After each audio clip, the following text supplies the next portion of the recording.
സംസ്ഥാനത്ത് റെയിൽവേ സ്റ്റേഷന്റെ സമീപത്തുള്ള 17 വെബ്കോ ഔട്ട്ലെറ്റുകൾ മാറ്റണമെന്ന റെയിൽവേ. കോട്ടയത്ത് നിന്ന് 6 ഔട്ട്ലെറ്റുകൾ മാറ്റേണ്ടി വരും. മദ്യപർ ട്രെയിനിൽ കയറുന്നത് സമീപത്ത് വെബ്കോ ഔട്ട്ലെറ്റുകൾ ഉള്ളത് കൊണ്ടാണെന്നാണ് റെയിൽവേയുടെ വാദം. ഷബീദ് റാവുത്തർ തിരുവനന്തപുരം വിവരങ്ങളുമായി ചേരുന്നു. പറയൂ ഷബീദ്, അത്തരമൊരു നിർദ്ദേശം റെയിൽവേ വെച്ചാൽ വെബ്കോ അത് സ്വീകരിക്കുമോ? എന്താണ് വെബ്കോയുടെ നിലപാട് ഇക്കാര്യത്തിൽ?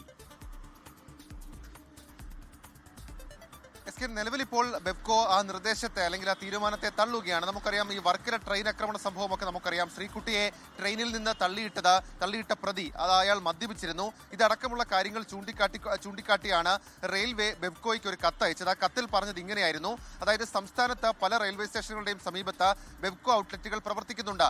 അതുകൊണ്ടാണ് ഈ കൂടുതലായി മദ്യപന്മാർ ഈ ട്രെയിനിൽ കയറുന്നത്, അവർ ആ യാത്രാ സൗകര്യം ഉപയോഗിക്കുന്നതൊക്കെ ഉള്ളതായിരുന്നു ഇക്കാര്യത്തിലെ ബെബ്കോയുടെ ആവശ്യം. അങ്ങനെ 17 ബെബ്കോ ഔട്ട്ലെറ്റുകൾ മാറ്റണമെന്നുള്ളതായിരുന്നു ഈ റെയിൽവേ പറഞ്ഞിരുന്ന കാര്യം. കോട്ടയത്ത് മാറ്റേണ്ടത് 6 എണ്ണം, തിരുവനന്തപുരത്തും കൊച്ചിയിലും 3 എണ്ണം എന്നിവ മാറ്റണമെന്നുള്ളതായിരുന്നു റെയിൽവേ ആവശ്യപ്പെട്ടത്. എന്നാൽ ഈ ആവശ്യത്തെ പൂർണ്ണമായും ബെബ്കോ തള്ളുകയാണ്.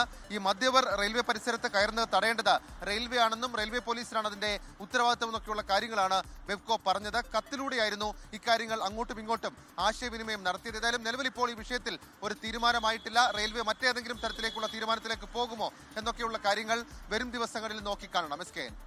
ലോകത്തെവിടെയായാലും ഏത് സമയത്തും 24 വാർത്തകളും ഓഗ്മെന്റഡ് റിയാലിറ്റി പാക്കേജുകളും എക്സ്പ്ലെയിനറുകളും വിശദമായി കാണാൻ ഞങ്ങളുടെ യൂട്യൂബ് ചാനൽ നിങ്ങൾക്ക് സബ്സ്ക്രൈബ് ചെയ്യാം.